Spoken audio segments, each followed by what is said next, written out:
Мен укук коргоо органдардын берип аткан жоопторуна вообще нанбайм. Иштеген деле жоксуңар. Эскинде жазып берип атасыңар да. Иш качан токтогон, кайта кеткен, анан кийин следствие прекращен дегендин баарын жакшы билебиз. Биз ошого макул эмеспиз деп комиссия түзүп атабыз. Зилайлыкты камап койдуңарго, незаконное обогащение деп. Берде бүт незаконное обогащение. Форма собственности частный деп атасыңар, например, профсоюзду. Ошону менен прекращается деланын баарчы. Частный болгону менен мындай түпкүрүн укук органдар, если патриот болсоңор карап көргүлө. Бул мамлекеттин мүлктөрүн сатып атышат. Көз карандысы дегенге таянып алып мен баягыда да айткам. Бул көз карандысыз деген профсоюз мээсине түйүп алган баары теңчи. Анан биз билебиз, например, каерде кайсы следакторго, например, акча берип атканчы.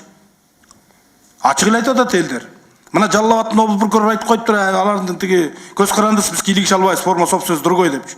Анда анын занимательный должностун караш керек, например. Если ушундай мына факты менен ор коюп чыгып атат да, жаш балага деле белгилүү да, берде канча сатып ийгеничи, мына Апшыратаны сатып ийгени. Сатып атат өзүнүн жакын тиги гражданский брак болуп жашап аткан келинчегине, например, 70 сотокка, например. Неужели аны көрбөй атабыз биз?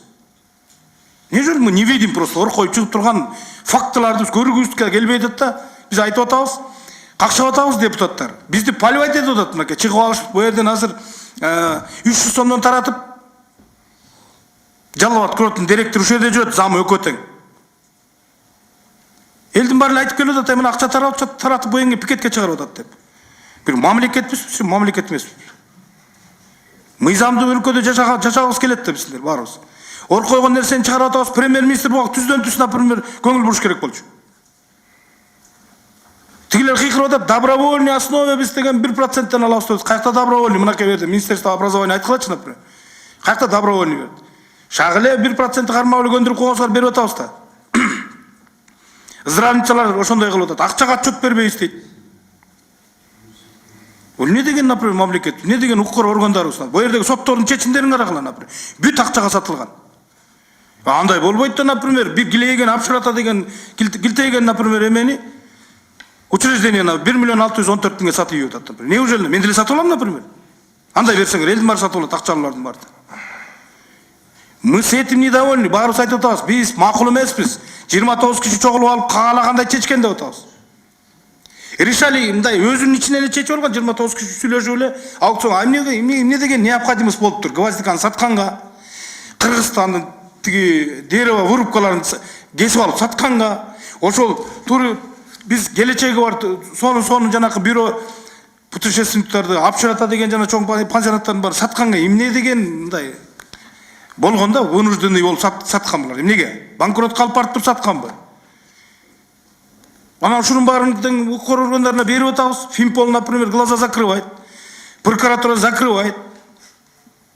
Ячейкасынан 2 миллион табылып калып, зилалип отурбай, например. Незаконное обогащение. А эмне үчүн мындайларды көрбөйбүз биз? Почему не видим, например? Бул элдин мүлкү эмеспи? Урматтуу коноргулар. Сагынбек Токонович. Это же народные богатства. Биздики да, например. Элдики ошо трудяштылык баары теңчи. Эмне деген ответ, например, мынакей бүт эле иш козголгон, кыскарган, анан кийин сегодня находится в ходе следствия, ушундай эле ответтерди эч ким көңүл бөлгөн жок. Биз деле юридичныйбыз, например. Турмуш юрист кылып атат азыр баарыбызды. Почему, например, комиссия түзүп алып прокуратуранын бүгүнкү күндө ответтердин баарын көрүп атабыз. Я, например, недоволен. Депутаттарга да айтам, например. Мындай болбойт да. Болбойт да, келип алып турган. Мунун даже силер ошол эки укук органдар сурадыңарбы, например, ошол объединениянын өзүнүн документтери, уставтары ушул бүгүнкү күндө шайкеш келеби? Я, например, не уверенмин да. Ишенбейм, например, алардын уставы жүрөт объединение болуп. ФПКга, федерацияга кандай тиешеси болгон, булар вообще бири-бири менен байланышпаган. Аны караган жоксуңар даже. Алар чогулуп алып недоверие көрсөтүп атат Асан Акунукка. Сен кылып атасың акмак деп. Ал күйүп атат, карганып, 6 неберем бар деп, мына телевизордон сүйлөп атат. Бир тыйын алсам өлүп кетейин, мен акчага сатып алабыз деп предлагать эткенден болбогойсуң ушуну кылып атышат деп атат. А 30 жылдан бери айланып директор болуп жүргөн, ошол жерде председатель болуп жүргөндөр кылып атпай кылгыртып бар. Неужели мы этого не видим? Неужели мы onu жазып атабыз, уялбайчы? Уят да, например, коомчулук көрүп атат да. Бирдеке болсо бизди чыгып атат, ошол жерде депутаттардын кызыкчылыгы бар, мыйзам алып келе атат, ошону сатып алган атат деп. Каерде жазылып турат аяда? Каерде жазылып турат? тетерди мына аксакал кишилер бети жок экен ошол кишилер. Уялбой туруп сүйлөп атышат келип. Элдин акчасы элге кетиш керек. Элдин мүлкү элге иштеш керек. Болгону ушул биздики. Биз жөн эле мыйзамын жазып берели дегенбиз. Дагы кайталап кой, мыйзамын оңдоп берели, прозрачный болсо, булар өздөрү чукуп атпайбы? Мы не согласны деп жөн эле кетип калбайбы? Көлөчүнгө албай калган чал кемпирлер эмне жүрүшөт айерден? Значит, алар заинтересован болуп калган айерге. Чогулуп жеп ичип калышкан. Неужели прокуратура менен Фимпол ошону көрбөй атабыз? Неужели килеген гвоздиканы, например, сонун детский лагерь сатып ийди, например, 7 соток жерге алмашып ийди. Кички бала деле айтат, например, бул жерде коррупция көрүнүп турбайбы деп. Саякатты мына арендага берип коюп туруп, аны ижарага берип туруп кредит алып атат. Мамлекеттин мүлкүн, например, койгонго кимдин акысы бар? Коюп атпайбы? Залогко коюп атпайбы? 49 жылга алып туруп. Абетом речи деп атат. Андан тышкары жер тилкелери, андан тышкары анын акчалары. Болуп тур тиги чогулткан акчаларды Минздрав менен тиги Минобразование чогулткан акчаларды, например, бүдөмүк кылып жеп алышыптыр, например. Мүлктөрүн сатып туруп анан кийин бөлүп алып алса, например, биз неужели мы на это не обращаем? Минте берсек анда мамлекеттүүлүк жок экен да биздечи. Сот менен, например, прокурорлорубуз Фимполдо иштеген биздин тиги тергөөчүлөрүбүз, например, болбогон тыйынга сатылып атса, например, эмне деген оокат болот, например. Колунан кармап алган жокмун, кечирип койгула, бирок айтат, подозрение түздөн түз вызывает, например. Мен любойун алып карасам табам, например, кана көрсөткүлөчү ошол пансионатты канчага бүгүнкү күндө сатылыш керек эле депчи. Рыночный баа менен эле карап койсо болот да, оңой эле да. Сатып атпай, болбогон арзыбаган акчага сатып атат да, бөлүп алып атат да. Шапкасын алып атат да. Неужели ошолорду көрбөйбүз? 3-төн 4-төн элитный квартираларды алып атат, например. Lexus машиналарды алып атат. Откуда шикует, например? Элдин акчасын албаса. Неужели, например, ошол экини чогултуп туруп, мына өзү чыгылып атат. Асан Акуновду азыр жумуштан алыш керек, бул чыгылып атат. Асан Акунов туурасын айтып атат. Мен бир тыйын албай туруп буларды оңдойн деп атам. Прозрачный болсун. Эмгекчилердин акчалары эмгекчилерге иштесин деп биз менен чогуу ал показания берип атат. Тиги Жалал Абад курорттун директору ушул жерде жүрөт уюштуруп. Неужели ГКМ көрбөйт аны? МВД көрбөйт, например, кимде кылып аткан? Мынтип отура берсек анда эртең тиги акчаны жеп алгандар келип алып эле пикет кылып эле кыйратып эле баарын элдин баарын башаламан кыла берет. Ошон үчүн моунуңар болбойт да, урматтуу прокуратуранын өкүлдөрү отурасыңар. Болбойт мону. Жөн эле жазып берип коюпсуңар. Кайталап элечи, мурунку следствиялардын баары тең эле анын баары тең кантип сатылып кеткени берден эле көрүнүп турат, например. Прекращен, отсутствует там состава преступления. Муну жакшы билебиз, например. Отсутствует кылып жазып берет. Ушуларды карагыла деп атабыз кайтадан. Срок өтүп кетти, анан минтиптер, тигинтип, нечөсү элдин тиги мүлкүн бөлүп жеп, алып анан кийин соттор менен развод жасап коюп туруп, анан бүгүнкү күндө жазып берген. Ушундай кантип болсун? Ошон үчүн комиссия түзүлүп атат да. Ошон үчүн буга тикеден тике карагыла. Сагынбек Токонович, сиз патриот адамсыз, мына сиз жакшы билем. Тетиги силердин тергөөчүлөрүңөргө айткыла, например, сатылбасын. Ушундай кантип болсун? Отстранить эткиле андай тергөөчүлөр жумуштан. Андай прокурорлорду жакында комиссиянын итоги менен баа беребиз. Жалал Абадтын областной прокурорун ошол жердеги элдер жалап атат. Бул деген көз карандысыз, буларды биз эчтеке кыла албайбыз деп жооп берген. Эмне деген прокурор ал? Минобразование эмне үчүн өзүңөрдүн чогултуп аткан акчаңарды ошо профсоюзуңарга айта албайсыңар? Керек болсо ар бир мектеп өзүнө чогултуп, өзүнүн керегине жаратсын, например. Бирөөнүн чөнтөгүнө салып бербей. Илгери профсоюз деген иштечи, үй жокко үй алып берчи. Кыйналып аткан адамдарга жардам берчи. Берден чогултуп туруп, улам бөлүп 30%-ын тиги первоначальный кармап алып, андан кийинкисин давра кармап алып, анан эң артын алып келип турган профсоюздун ушу тармактын чоңу чөнтөгү шарт этип салып коет экен. Элдер ошон үчүн чогулуп берип атабы, бир 5-6 кишини багалы деп. Неужели этого не видим, например? Неужели ушуну көрбөй атабыз биз? Мен күйгөнү менен айтып атам, например, биз канча чогулуп алып эле, келип алып эле, анан кийин момундай кагазтарды таратып коюп эле. Ушинтип кантип иштесин, например? Укук органдары, например, силерди не украшает болчу.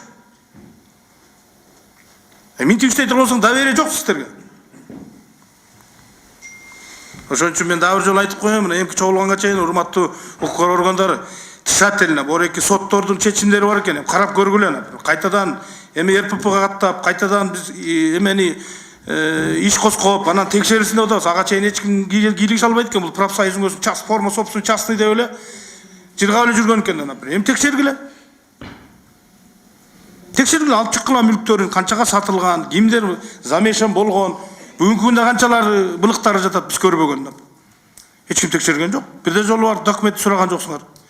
Алдыңарда архивден кайта жазып берип атасыңар. Мына архивден алып жазып туруп жиберүү ишти элдин баары билет. Ошон үчүн урматтуу укук органдары, сиздерге чын айтканда минтип иштесеңиздер, биз баа беребиз, депутат комиссия. И генеральный прокуратура баа беребиз. И Финполго баа беребиз. Токтоткула мындай болбойт деп, ушундай кантип иштесин. Биз бул мүлктөрдүн баары ушурдай кылып жазып туруп силерге берип атабыз, депутат комиссия үчүн кайта карап бергиле.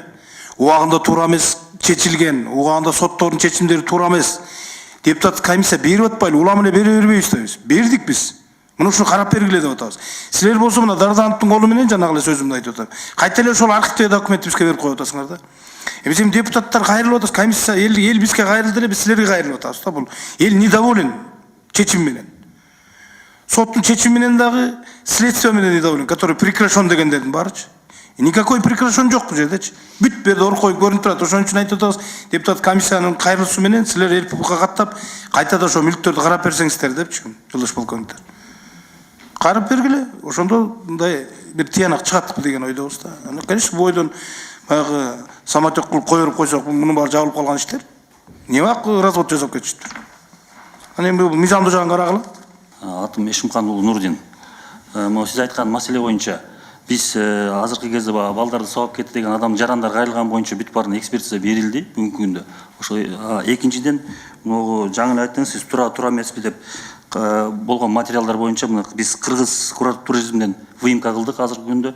Анан профсоюзга да азыр выемка документтерди бердик. Ошонун түп тамырынан бери көтөрүп чыгайын деп, эмнеден мындай жер сатылып кеткен, мына жаңы эле айтылган Таштөбөдөгү УАЗик боюнча 80 соток жер эмнеден кетти? Ошол боюнча мына Маймендиеваны мына 1-2 күндө чакырып неме беттештиребиз. Булар менен азыркы тергөө амалдарына пландаштырылган бар. А жерде бир эле ГВоздик эмес, вырубка деревьев деп, например. Барып келдик. Бар билесиңер аны. Бул чоңдорун айтып атабыз биз. Биз билбегендер да толтура. Анан кийин биз факты менен айтканбыз. Мисалы үчүн депутаттын баласы же депутаттын бир тууганы бир жерде иштесе, сразу ызы чыгылып коомчулук көтөрүп чыгат, мына билесиңиздер. А жерде биз факты менен берип атабыз, ошол жерде алышкайт деген экен, эмеде курортто жаллап атып, бүт туушкан классташтары менен иштеп атат. Бир жолу чакырып сурак жүргүзгөн жоксуңар. Кайта ошол фактылар менен сурап койбойсуңар. Бул сенин тууганың экен, бул аялың буякта иштейт экен. Бүт заинтересованный лицолор иштеп атса, конечно, частный болуп калат өзүнчө эле. Факты менен берип атабыз. Андай фактылар аябай көп. Укук органдар, эң көп фактылар окуп чыксаңар, кереги жок, аны сурап, ар кимди шак эле барып текшерсең эле чыгат да. А не дай бог депутаттын бир баласы бир ошо мен, например, Тоо-Кен тармагында комитет төрагасымын, ГКПнде же бир жерде менин уулум иштеп көрсүн. Ызы чуу кылып депутаттын баласы иштейт экен, өзүнүн тармагындагы иштейт экен деп эмгитетип эле коомчулукка көтөрөймөк журналисттер. А эмне үчүн, например, курорттун жетекчисинин аялы, туугандарын бар аякка кирип алып иштеш керек экен? Ошол өзү айтып турбайбы коррупция экенинчи? Ошон үчүн туура түшүнүңүздөр, жакшылап карагыла да. Алар рейдерство кылып атат да. Мисалы үчүн мен деле общественный организациянын лидери болом да. Ооган согуштун ардагерлери. Биз отурсак эле бир топ адам келип алып эле колуңду бурак эле эшикке сүйрөп чыгарып кое турган заман эмес да. Алар ошондой кылып атат да. Кызды приемный кызды сүйрөп чыгып туруп, опечатать этип туруп, бөлөк болду сен иштебейсиң деп атат да. Анан барып кой кирем десе, төрөгасы, например, бизге арыздар түшүп атат. Бетин тытып, жанакы берден барган бир баланы, коем жардам берейин деп. Тепкилеп сүйрөп чыгып атышат, например. Саап атышат да тияктан келип алышыптыр. Анан кандай эч кандай сот элемне точка коюш керек экен. Следствие жүрүш керек да. Телесный повреждение болуп атат. Самоуправство болуп атат жерде. Биз баягы шайлоо жөнүндө аберки немелер боюнча оценка берилет юридикалык баа. Бериш керек, срочно бериш керек да. Мен больницага кармап жатып эле кечке сурай бермек. Сиздердин жумуштарды биз деле кылып атабыз мына. Мен айлыкты бир эмес 2 жолу көтөрүп чыктым. Алар таанып атышат. Кожобек Чачевич калп айтат деп. Айленай мемлекетке уктап атып эле бирөөнүн айлыгын түшүмөн көрүп жазып атыптыр, например. Мен деген бир жактан алам да. Силер деле алгыла да, доказать эткиле. Алардын айлыктары 27 000, 25 000 жазып коюп, вознаграждение деген балекет бар экен. Доход кылып алат экен, аны 12 айга бөлсөң эле чыгып атпайбы? 159 000ден 300 000ден. Каяктан булар жазып алып туранын бар. Анан кийин коомчулуктун башына айлантып атат, айбул калп айтып атат, жөн эле айтып атышат деп. Анан алып чыгып доказать этип койгула. Анан өзү эле ошол мүчөлөр өздөрү эле тытат аларды.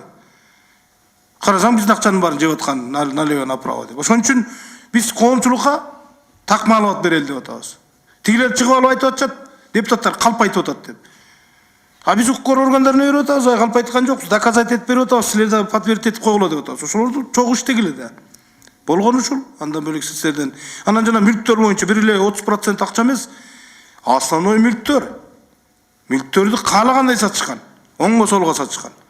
Ошону карагыла, например, бул деген туура эмес. Жеңичинен кеткен деп доказать этиш керек да. Бүгүнкү баага, ошол мезгилде рыночный баага көбөйтсөң эле чыгып калат алар мүлктөр канчага сатылып кеткен. Биз ошону суранып атабыз.